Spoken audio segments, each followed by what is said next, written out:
할렐루야. 오늘 성경 말씀 누가복음 8장 보겠습니다. 누가복음 8장입니다.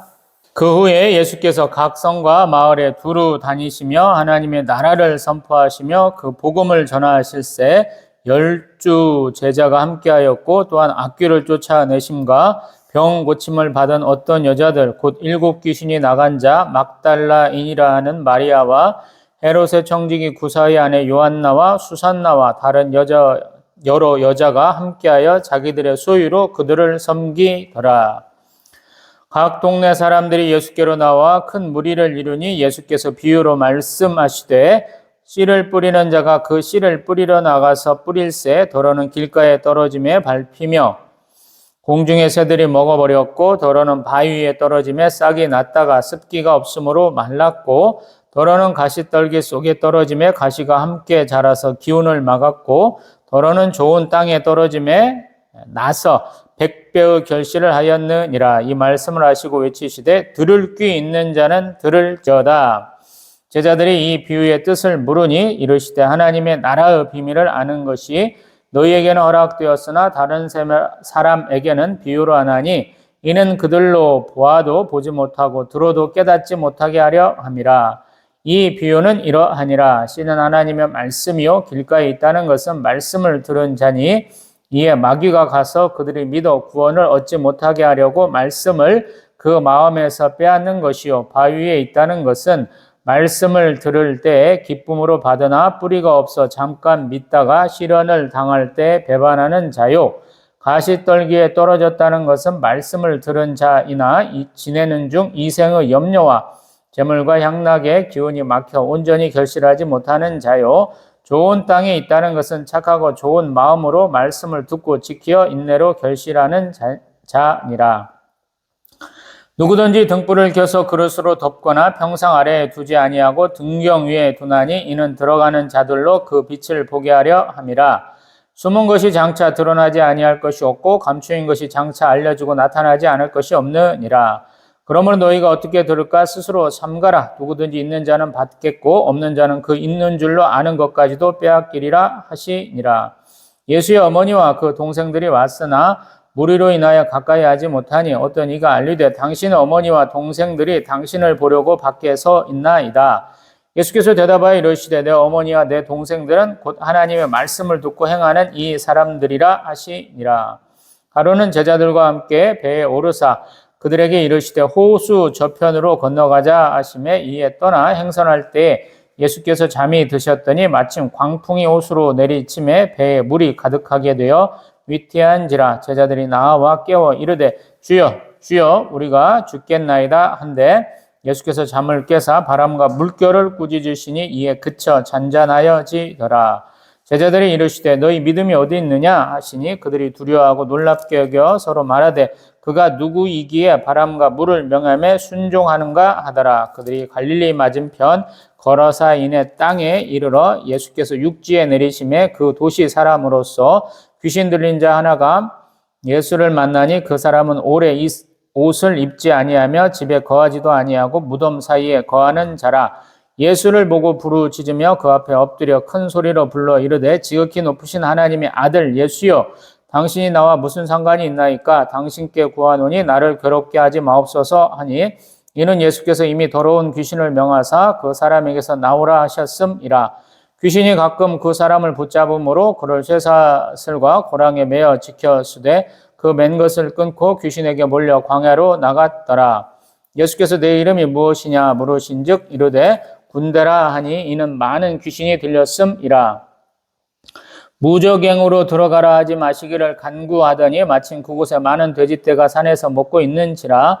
귀신들이 그 돼지에게로 들어가게 허락하심을 간구하니 이에 허락하시니 귀신들이 그 사람에게서 나와 돼지에게로 들어가니 그 떼가 비탈로 내리달아 호수에 들어가 몰사하거늘 치던 자들이 그 이루어진 일을 보고 도망하여 성내와 마을에 알리니 사람들이 그 이루어진 일을 보러 나와서 예수께 이르러 귀신 나간 사람이 옷을 입고 정신이 온전하여 예수의 발치에 앉아 있는 것을 보고 두려워하거늘 귀신 들렸던 자가 어떻게 구원받는지를 본 자들이 그들에게 이르매 거라사인의 땅 근방 모든 백성이 크게 두려워하여 예수께 떠나가시기를 구하더라.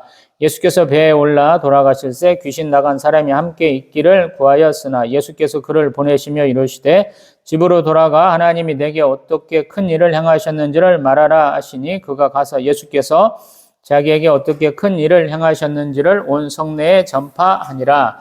예수께서 돌아오시며 무리가 환영하니 이는 다 기다렸음이로라. 이에 회당장인 야이로라 하는 사람이 와서 예수의 발 아래에 엎드려 자기 집에 오시기를 간구하니 이는 자기에게 12살 된 외딸이 있어 죽어감이로라.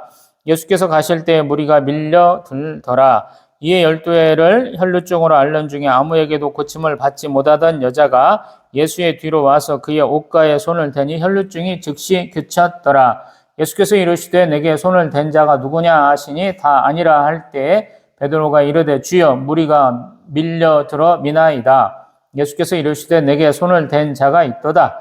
이는 내게서 능력이 나간 줄 알미로다 하신데 여자가 스스로 숨기지 못한 줄 알고 떨며 나와 엎드려 그 손댄 이유와 곧 나은 것을 모든 사람 앞에서 말하니 예수께서 이르시되 딸아 내 믿음이 너를 구원하였으니 평안히 가라 하시더라.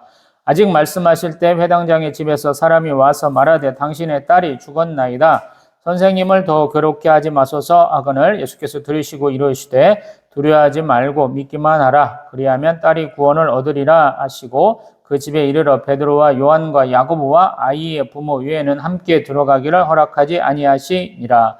모든 사람이 아이를 위하여 울며 통곡하며 예수께서 이르시되 울지 말라 죽은 것이 아니라 잔다 하시니 그들이 그 죽은 것을 아는 고로 비웃더라. 예수께서 아이의 손을 잡고 불러 이르시되 아이야 일어나라 하시니 그 영이 돌아와 아이가 곧 일어나거늘 예수께서 먹을 것을 주라 명하시니 그 부모가 놀라는지라. 예수께서 경고하사 같이 봅니다. 이 일을 아무에게도 말하지 말라 하시니라. 아멘. 할렐루야. 지난 시간에 우리 누가복음 7장에서는 백부장의 종을 예수님 가서 대면해 보지도 않고 말씀으로 이렇게 하셔서 고치셨고요. 또 누가복음은 특별하게 나오는 내용으로서 나인성 과부의 아들 독자를 살리시는 장면이 있었고요. 또 세례 요한의 제자들이 오실 그이가 당신이십니까? 라는 질문에 답을 하셨고요.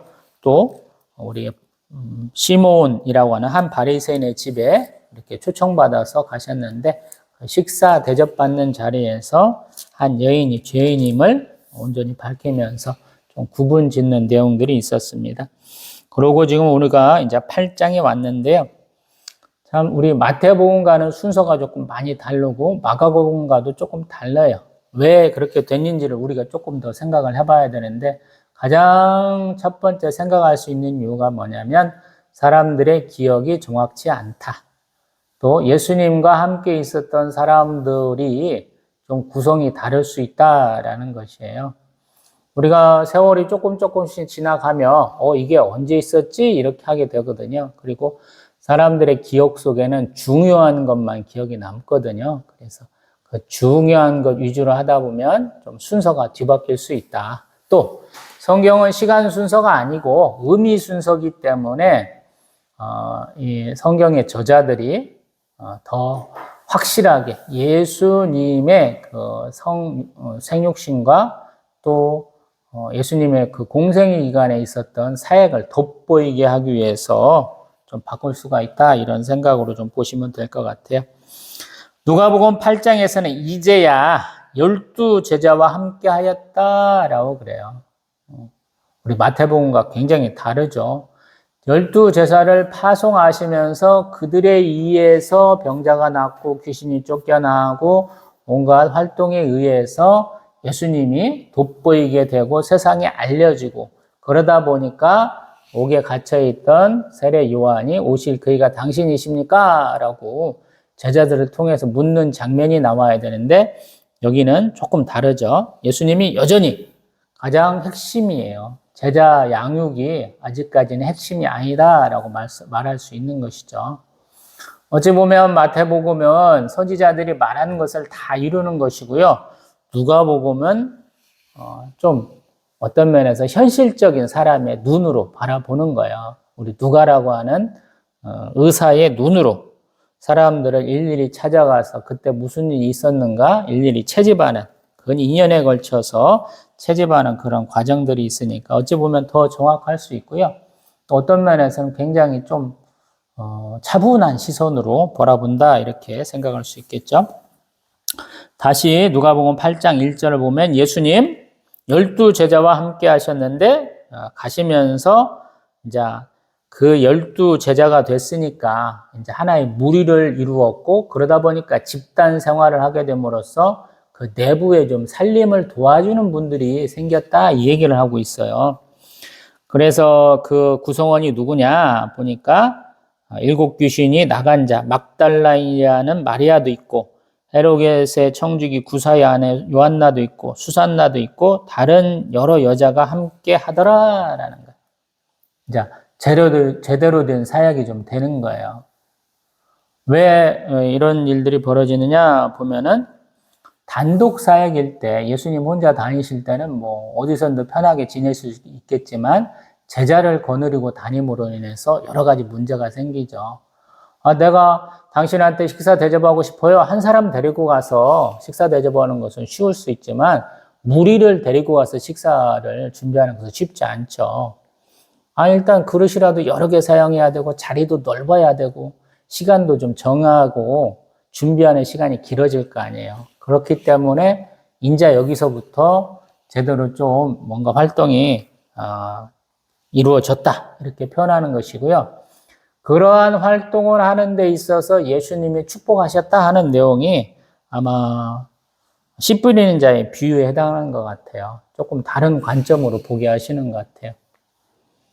사람들이 많이 함께 하는데, 우리 지금 정확히는 이사야서 얘기를 인용해서 말씀하시는데, 우리 10절에 보면 그들로 보아도 보지 못하고 들어도 깨닫지 못하게 하신다 이 말씀을 하시거든요.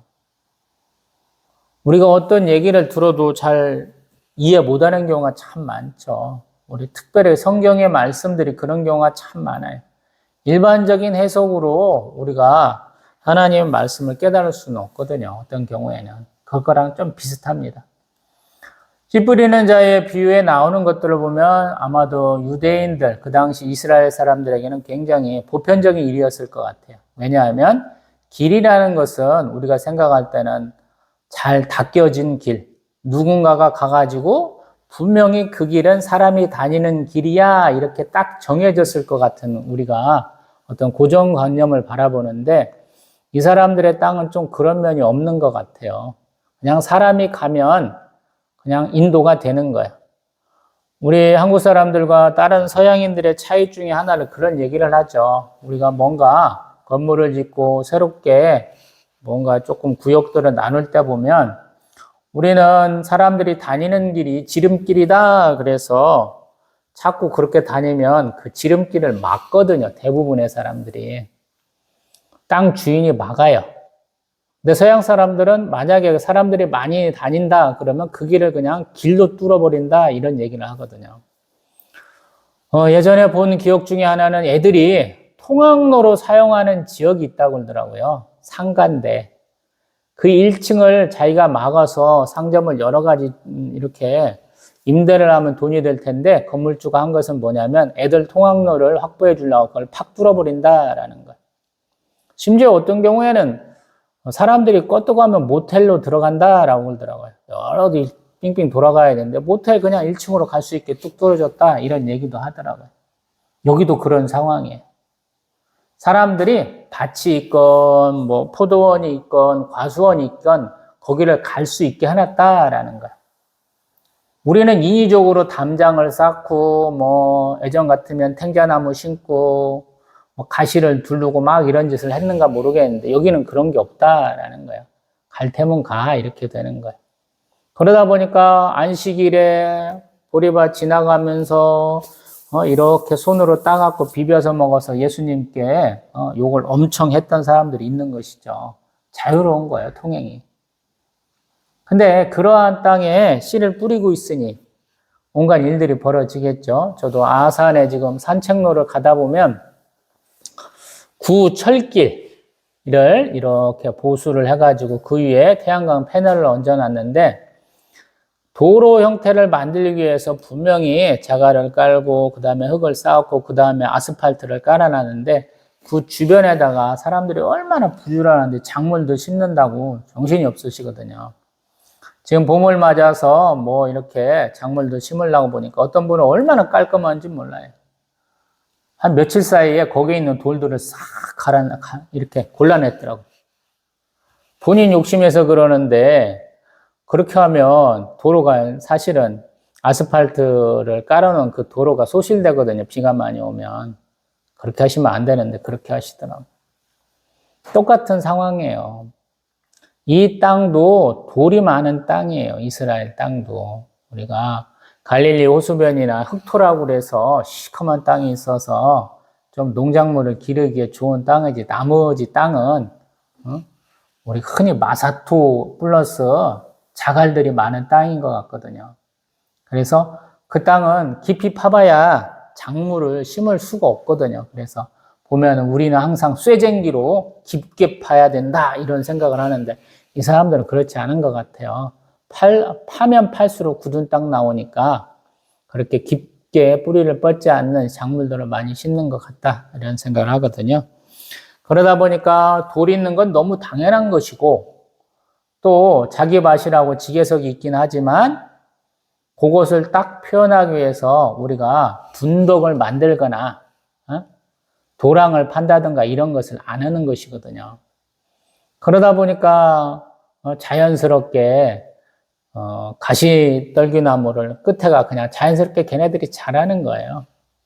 그래서 여러 가지 섞여 있는 땅이다라고 볼 수 있고 그러기 때문에 이런 상황들이 다양하게 발생하는 거예요. 씨를 뿌리다 보면 좋은 땅에도 뿌려지기도 하고 돌이 많이 섞여 있으니까 밑에가 돌이 있는 상태에서 흙만 약간 덜펴 있는 땅에다가도 뿌릴 수도 있고 아니면 아예 돌 위에다가 뿌려지기도 하고 그리고 아주 극히 일부분이겠지만 좋은 흙도 있을 수 있다라는 거예요. 그리고 그러한 것을 지금 자기를 따르는 제자들한테 지금 설명을 해주는 것이죠. 길에 뿌려졌다는 건 뭐냐? 사람들이 다 다니다 보니까 길이 된 것이고 그것은 사단마귀가 와서 그냥 말씀을 뺏어가는 것이다 이렇게 표현을 해요. 그 다음에 우리 돌밭에 뿌려졌다는 건 뭐냐? 바위에 있다는 것은 뭐냐? 그러면 뿌리가 깊게 자라지 못해가지고 믿음이 자라나지 못해서 그냥 잠깐 시험 받으면 그냥 낭망하고 배반해버리는 것이다 라고 표현하는 것이고요. 가시떨기에 뿌려졌다는 것은 일단 자라나긴 자라나는데 크게는 자라나지 못한다라는 거예요. 그래서 이생의 염려, 재물, 향락에 그냥 기운이 막혀서 결실이 안 된다라는 거예요. 크기는 커요. 근데 쭉쟁이 같은 것만 맺는다라는 것이고요. 그 다음에 좋은 땅에 있다는 것은 착하고 좋은 마음으로 말씀을 듣고 지켜 인내로 결실하는데 그래서 100배가 된다라는 것이. 들으면 참 좋은 얘기인 것 같고 실제로 그럴 것 같아. 그런데 우리 성도들한테 주는 너는 길에 있는 사람이야 아니면 돌밭에 있는 사람이야 아니면 가시떨기에 있는 사람이야 좋은 밭에 있는 사람이야 라고 물어보면 굉장히 심각해지는 거죠. 다 같은 교회에서 한 목사님의 설교를 들어도 누구는 소위 말해서 하나님이 어떤 분이신지 알고 하나님이 주시는 축복과 하나님이 주시는 이러한 경고의 메시지조차 다 받아들이는 사람이 될 것이고요. 누구는 신앙생활 조금 하다가 다 그냥 교회 밖으로 뛰쳐나가는 사람이 될 수 있다라는 거예요. 사실은 굉장히 무시무시한 말씀입니다. 복음이라는 하나님의 그 축복의 말씀이라는 그 씨앗들은 동일한데 뿌려진 장소, 자기가 믿고 따르는 행동에 따라서 결실이 되기도 하고 아예 안 되기도 한다 이 말씀이거든요. 그래서 굉장히 무서운 말씀입니다. 한편으로 보면. 물론 이제 마태복음은 이러한 것을 더 심화시켜갖고 몇 차례 더 얘기를 하기 때문에 더 중요해집니다만은 누가복음에서는 이러한 행동에 대한 핵심을 갖다가 우리 산상수훈과 같은 것으로 연결을 시켜요. 그래서 그 다음에 등불이라고 그래요. 등불. 등불을 뭐 우리가 흔히 등잔불이다라고 할 수도 있는데 그냥 소위 말해서 횃불 같은 걸로 생각하면 좋을 것 같아요. 그릇으로 덮거나 평상 아래에 두지 않고 등경 위에 둔다라는 거예요. 받침을 두고 이렇게 불을 켠다 이런 뜻이죠. 왜냐하면 그 빛이 이렇게 비춰져야 하니까. 그러면서 하시는 말씀이 숨은 것이 장차 드러나지 아니할 것이 없고 감춰인 것이 장차 알려주고 나타나지 않을 것이 없다라는 거예요. 아까 씨 뿌리는 자의 비유하고 딱 보면은 처음에는 다 같이 복음의 씨앗들을 받아들이는 것 같은데 그 믿음에 따라서 그 행함에 따라서 결과가 빨리 나타나는 사람이 있고 이제는 정말로 결실할 때야 그런데 결실도 못하고 끝나는 사람이 있다 이 얘기거든요. 이게 무시무시한 거예요 이 얘기는. 예수님이 12제자 데리고 다니면서 제자들에게 준 말씀이다 그러면 그 믿음들이 어떤 사람은 정말로 점점 커져가지고 예수 그리스도의 그 공생의 기간, 예수 그리스도의 그 성육신과 그의 십자가 사랑을 얘기하는 그런 사도가 될 수도 있고요. 정말로 아무것도 아니었고 사단마귀한테 그냥 확 져가지고 예수를 배반하는 가룟 유다와 같이 될 수 있다. 이 말씀하시는 거거든요. 그래서 우리가 생각 없이 듣다 보면 예수님 축복하시고 권면하시네. 근데 심각하게 들으면 너무너무 무서운 얘기다라고 볼 수 있는 것이죠.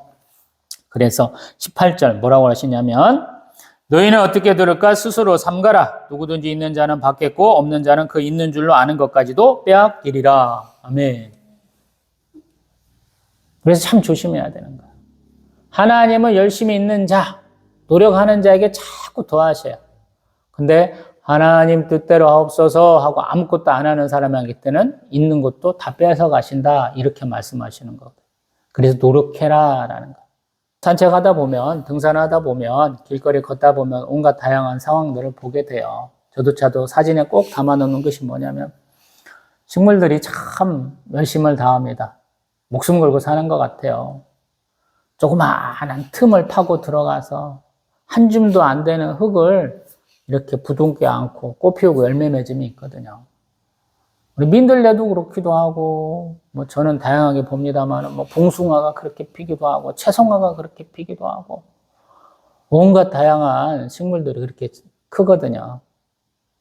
예수님은 그 말씀 하시는가 모르겠어요. 너희들 정말 그렇게 하고 있어? 응? 처음에는 다 같이 봤지만, 결국에는 이렇게 드러나는데, 너희들 그렇게 살 수 있어? 라고 말씀하시는 거예요. 그 다음에 이어지는 내용이 예수의 어머니와 그 동생들이 왔다라는 거예요. 우리 다른 성경에서는 귀신 들렸다 해서 오잖아요. 귀신들을 자꾸 쫓아내시니까. 그래서 귀신들의 왕이다, 바알세불이다, 이런 얘기하면서 왔는데 예수님은 이미 12제자와 그들을 섬기는 여자의 무리가 있음으로 인해서 뭐라고 하시냐면 21절에 내 어머니와 내 동생들은 곧 하나님의 말씀을 듣고 행하는 이 사람들이다. 이렇게 말씀하죠. 참 힘이 되겠죠. 이제 공동체를 이루고 그 공동체에다 주시는 말씀이에요. 이제 나는 육신의 관계를 떠났어. 이렇게 말씀하시는 거예요. 세상에서 참 살다 보니까 혈연, 지연, 학연이 굉장히 무섭죠. 제사하러 오면서 이렇게 의사들이 이렇게 겁없이 행동하는 때가 또 있을 줄은 몰랐어요. 그것도 이제 인턴, 레지던트 하고 있는 사람들이 정부에 맞서갖고, 나 진료 거부할 거야. 나 안 할 거야. 사람 숫자만 12,000명이라든가 어마어마한 숫자가 집단적으로, 이렇게 행동하는 것을 또 볼 줄은 몰랐는데 요즘에 그러고 있잖아요. 왜 그럴까요? 보면은, 소위 말해서, 너는 틀리고 나는 옳아. 이런 것이거든요. 대화를 해봐야 되고, 내가 잘못한 게 뭐고, 내가 원하는 게 뭐야 하고 서로 이렇게 의견을 나눠볼 수 있어야 되는데 그런 분위기가 안 된다 이 생각이 들거든요. 왜 노동조합 활동을 합니까? 라고 하는 사람들 많죠. 부자 감세 얘기 빼나 하시는 분. 그런 분들은 왜 그렇게 생각하시는가 모르겠어요. 어떤 진영 논리를 내세워서 다른 사람들을 다 윽박지르고 잘못된 것이야 라고 하시는 분들이 참 많은데 예수님은 그렇지 않아요. 예수님은 예수님 품에 달려온 사람들, 예수님 품에 안긴 사람들을 항상 위로하시거든요. 그래서 필요하다면 내가 입고 있는, 내가 구속당하고 있는 그것들을 떨쳐내는 모습들을 많이 보여주세요. 심지어 자신의 목숨까지도 던져서 그들을 이렇게 보듬어 주시는 모습들을 많이 보거든요. 예수와 함께하고 있는 수많은 사람들은 지금 다 형제자매 부모한테 다 불효하고 욕먹고 그럴 행동들을 하고 있거든요. 왜냐하면 이 당시는 굉장히 태어나면서 자기한테 주어진 그 지위와 그 역할에 충실하라 이러거든요. 근데 예수를 따르려면 자기 직업 버려야 되고 자기 고향 버려야 되고 자기 친척과 부모를 다 떠나서 예수와 함께 다녀야 되거든요. 이게 쉽지 않은 거다라는 거예요. 이 상황에서 예수님이 내 어머니가 왔고 내 형제자매가 왔느냐 하고 기쁜 마음에 받아들이면 어떻게 되는 거예요? 다른 사람들은. 바보가 되는 거죠. 얼마나 서운하겠어요. 다른 성경에서는 귀신 들렸다라고 하는 어떤 해명거리라도 주지만 누가복음에서 그런 얘기도 안 하잖아요. 더 확실하게 보여주는 거예요. 예수님이 어떤 사역을 하시는지 보여주신다 이 생각이 들거든. 그래서 누가가 너무 현실적인 눈으로 너무 시험하는 잣대로 보는 거 아니냐? 아니거든요. 누가도 이미 예수를 깊이 믿는 사람이고 예수님의 그 신성과 예수님의 그 다음 없는 사랑을 보여주려고 노력하는 사람이에요. 그러니까 우리가 일반적인 상황에서 내 관점으로 내가 가진 식견으로 이렇게 난도질하는 분이 아니다라는 거예요. 누가조차도. 예수의 그 한 가지 한 가지 자신을 떨쳐내고 그 제자들을 품으려고 하는 그 마음, 하나님의 백성을 모으는 활동들을 조목조목이 잘 얘기하고 있는 거예요. 그리고 다른 성경의 저자들도 마찬가지예요. 군더더기를 많이 넣어가지고 내가 이렇게 은혜 받았으니까 이런 얘기를 더 할 거야. 그러면 더 너희들이 이해하기 쉽지 않겠어? 이런 것이 별로 없는 거예요. 성경이 그래서 굉장히 담백한 거예요. 어떤 경우는 굉장히 건조하고 딱딱하다라고 느껴지거든요. 근데 그 부분을 성령 충만함으로 바라보면 성경이 굉장히 은혜가 된다. 저는 그렇게 생각하거든요. 조금 넘어가 봅니다. 그 다음에 갈릴리 호수를 건널 일이 있다라고 얘기를 해요. 예수님께서 호수 저편으로 가자 그래요. 언젠가 한번 제가 말씀드려봤는데 갈릴리 호수는 최대 좌우 폭이 약 12km, 남북 최대 거리가 21km예요. 그리고 가장 짧은 곳이 8km, 좌우가. 그 다음에 둘레가 50km쯤 돼요. 그러니까 짧은 거리는 아니에요. 우리가 걸어서도 하루 종일 걸어야 되는 그러한 호수다라는 거예요. 그곳에서 좌에서 우로 또는 위에서 아래로 이동하시는 중에 있었던 일이다라고 얘기하는 것입니다. 근데 예수님 이동하는 기간에 이렇게 좀 쉬셨다라는 거예요. 그리고 그 쉴 때 광풍이 일어나가지고 굉장히 위태한 지경이 되었을 때 제자들이 예수님을 깨웠다 이런 내용이죠. 보면은 우리 24절 주여 주여라고 두 번을 불러요. 성경에서 문학적 표현입니다. 급하게 표현할 때 이름을 두 번 불러요. 아브라함아 아브라함아 뭐 사무엘아 사무엘아 이런 얘기, 모세야 모세야 이런 얘기 다른 동영상에서 몇 차례 말씀드려봤는데 여기 누가복음 8장 24절도 그걸 표현하는 거예요. 문학적 표현이다. 주여 주여 급하게 불렀다, 간절하게 불렀다라는 것을 주여 주여로 얘기하고 있습니다. 근데 예수님 계셔가지고 바람과 물결도 꾸짖어서 잔잔케 하셨다라는 거예요. 그래서 그들이 예수님은 정말 바람과 물도 명함에 다 순종하는구나라고 놀랐다라는데요. 제자들도 아직 모르는 거예요. 우리를 사랑해 주시는구나만 알았는데 이렇게 창조주에 해당하는 우리 권능이 계시는구나 이런 것은 처음 깨달았다 얘기를 하는 것이고요. 또 그 다음에 누가복음 독특한 점은 뭐냐면 바람과 파도가 이렇게 잔잔하게 되는데 그것을 이렇게 뚫고 간 사람이 누구냐? 거라사 땅에 있는 한 광인이다 이렇게 얘기를 하는 거예요. 어떤 분은 따라서 이렇게 얘기하는 것 같아요. 어떤 사람은 자기를 만나러 오는 분을 물끄러미 쳐다보는 한 광인의 모습으로 이것을 얘기하기도 해요. 얼마나 감사해. 목숨 걸고 오는 거예요. 목숨 걸고. 자기를 구해주려고. 예수님이 항상 잃어버린 양들 얘기할 때 우리가 은혜를 많이 받죠. 잃어버린 양 한 마리 찾으려고 온 산과 들을 헤매시는 선한 목자의 이미지를 얘기를 하니까 이 광인이 깨닫고 있는지는 모르겠지만 간다라고 생각을 해봐요. 물론 전혀 동떨어진 얘기일 수도 있지만 군대 귀신 들렸다 그래요. 이름이 군대라 그래서 귀신들이 많이 들렸나?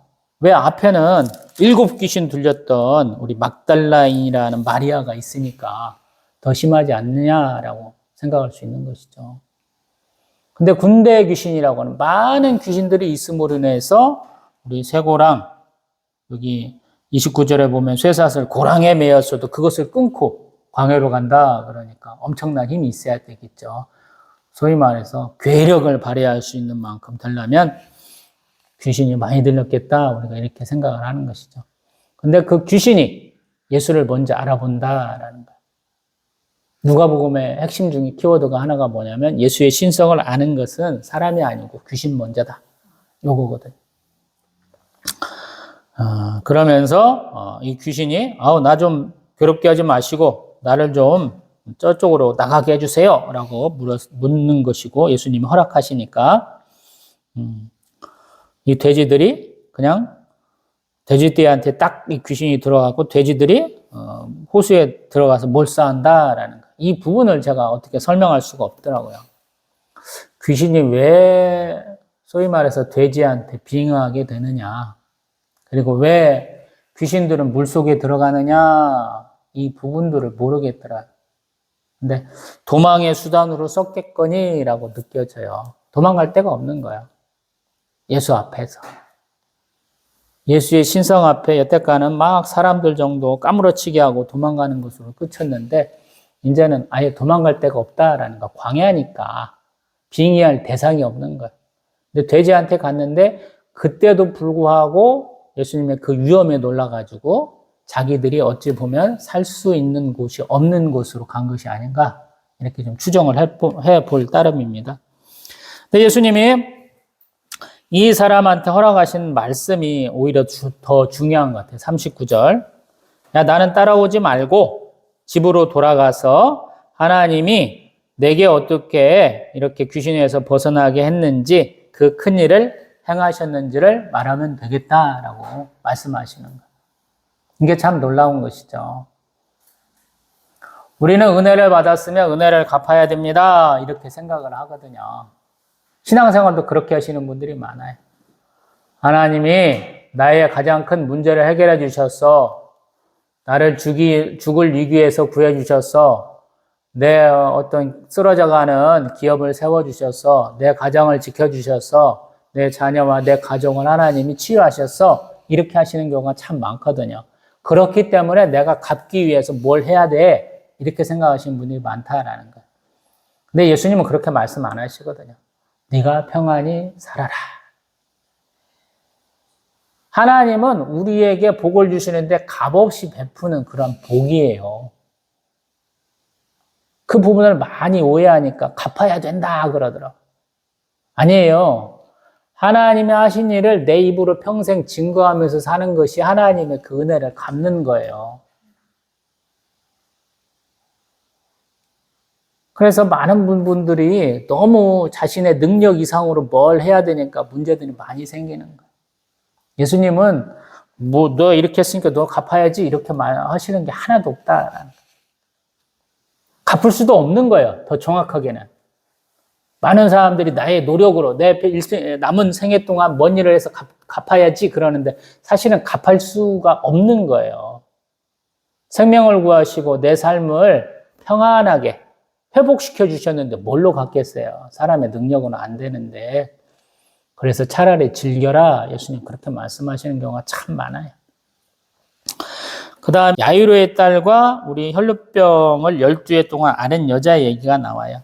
예수님께서 죽은 자를 살리신 경우가 지금 이 나오는 회당장 야이로의 딸과 한 번 더 있죠. 요한복음에 가면 나사로를 살리시는 장면이 있고, 또 마태복음에 가면 예수의 시체 다음으로 또 예수님 십자가에 돌아가실 때 무덤에서 부활한 자들이 있다, 이렇게 얘기를 하는 경우가 좀 있거든요. 그 부분은 이제 그때 다룰 때 조금 더 해보고요. 예수님이 돌아오셨다, 그래. 예수님이 주로 사역하시는 것은 우리 가버나움 정도, 북서쪽에 있는 부분에서 많이 했다는 것이고요. 그렇게 하셨는데, 그때 아마 회당장 야이로나라는 사람이 왔다라는 거예요. 백부장의 친구들 중에 우리를 위해서 회당을 세웠어요 하는 회당장일 수도 있고요. 또 회장장은 회당이 있으면 그 회당에 회당장이 서너 명 있을 수 있거든요. 전때 지금도 공동으로 할 수도 있고, 그래서 그러한 사람 중에 하나가 오셔갖고 예수님한테 발 아래 엎드려서 간구를 했다라는 거예요. 외동딸 하나가 죽어가는데 예수님 좀 살려주세요 라는 거예요. 예수님 백부장 때하고는 조금 다르죠. 그의 어떤 간절한 모습을 보고 내가 가겠다라고 가시는 거예요. 근데 그런 말씀 들으면서 정말로 그런 일이 있겠느냐라고 다 따라간다라는 거예요. 유명인이고 이 당시에는 오락거리가 없잖아요. 로마가 통치하는 기간에 콜로세움 세우고 온갖 사람들 검투사로 막 내보내고 짐승들과 싸우게 하고 또 개선 행진, 적과 싸워서 이기고 온 그 군대가 꼭 포로들 줄줄줄 달고 다니면서 빵도 던져주고 노량물 중에 이렇게 돈도 막 뿌리는 이유가 그래서 그러거든요. 오락거리를 생각하고 호기심에 많이 따라간다라는 거예요. 수많은 사람들이 따라가는데 그 중에 한 여자가 몰래 와서 예수의 옷가를 만졌다라는 거예요. 그냥 옷가라고 그러는데 옷 끝에다가 이렇게 매듭을 지어갖고 술을 쭉 늘이는 것이 그 당시에 어떤 사람들의 의복인데, 그 613가지 율법을 상징하는 것인데, 그것에 우리 12회 동안 혈류증을 앓았던 여자가 손을 댔고, 그러므로 인해서 그 혈류증이 치유받았다라는 것이고, 예수님은 그런 줄 알고 계셨다라는 거예요. 베드로 사도는 옆에 있었는데도 불구하고 사람들이 하도 예수님을 이렇게 따라다니고 밀고 서로 그러기 때문에 그런 거 아니냐라고 묻는데, 예수님은 내 능력이 나갔다라고 분명하게 말하고 12회를 혈류증으로 앓았던 여자가 나와서 자기의 사연을 다 얘기할 수밖에 없는 상황이 되었다라는 거예요. 그때도 예수님 뭐라고 하시냐면 48절에 따라 내 믿음이 너를 구원하였으니 평안히 가라. 아멘. 예수님 왜 굳이 그냥 모른 척 할 수도 되는지 그 이유가 여기 이 말씀 가운데 있다라는 거예요. 말씀해 주시는 거예요. 믿음 때문에 구원받았다라는 거예요. 그걸 확실하게 해 주시려고 그런 거예요. 내가 너를 고쳐줬어. 예수님 자랑하시는 게 아니고요. 내 믿음 때문에 네가 잘 믿었기 때문에 너가 구원받았다. 이 말씀하시는 거예요.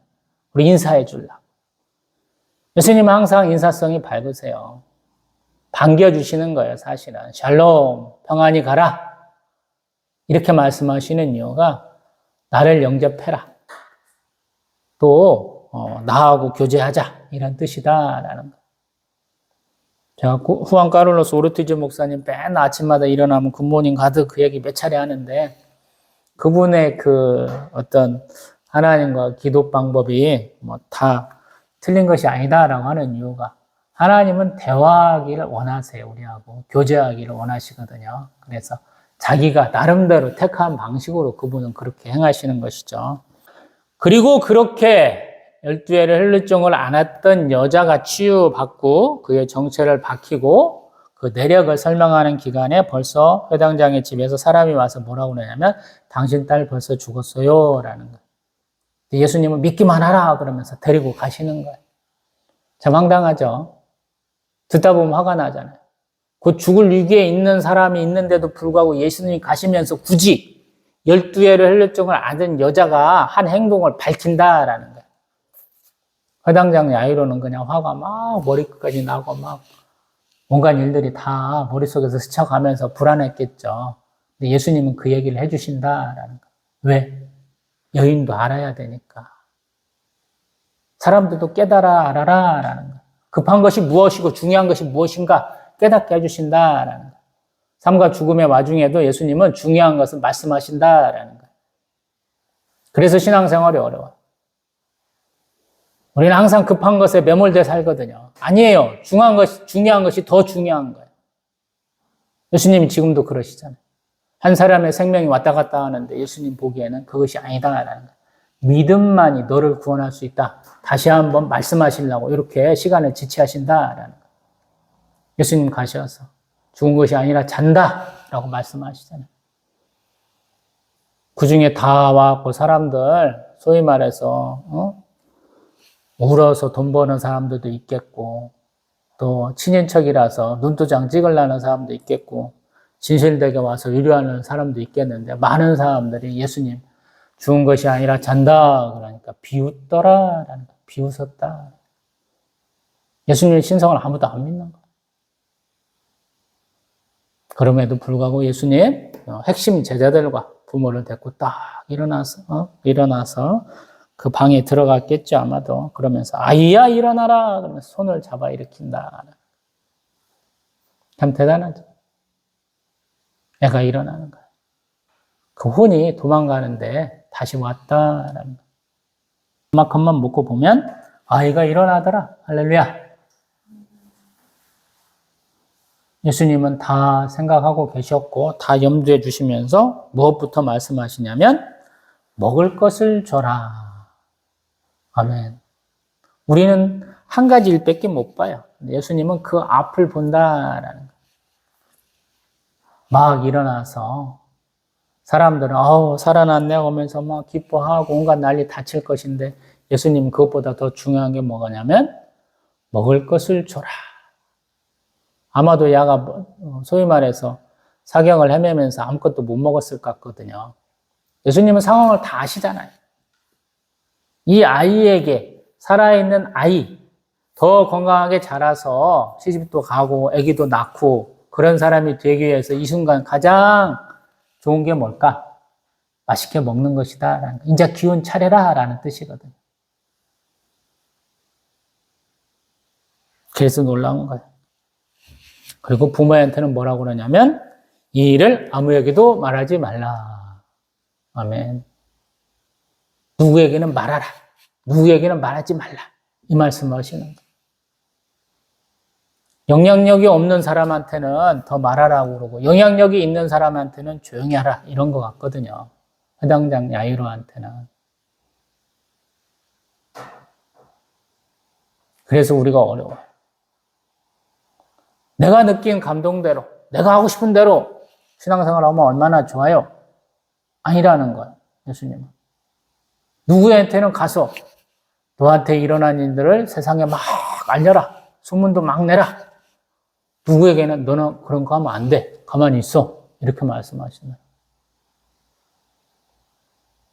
그래서 내가 하나님이 나에게 힘과 지혜와 용기를 주셨으니까 내가 뭔가 열심히 해볼 거야. 아니다라는 거예요. 그때 한번 딱 멈춰서서 하나님 앞에 기도하고 응답받고 움직여라 라는 거예요. 그래서 제가 느헤미야를 굉장히 좋아합니다. 느헤미야는 꼭 기도를 달고 살잖아요. 막 마음에서 이렇게 뭔가 쫙 올라와요? 그러면 하나님 앞에 잠깐 기도하고 좀 시간을 좀 갖잖아요. 우리도 그런 삶 되기를 소망합니다. 아멘.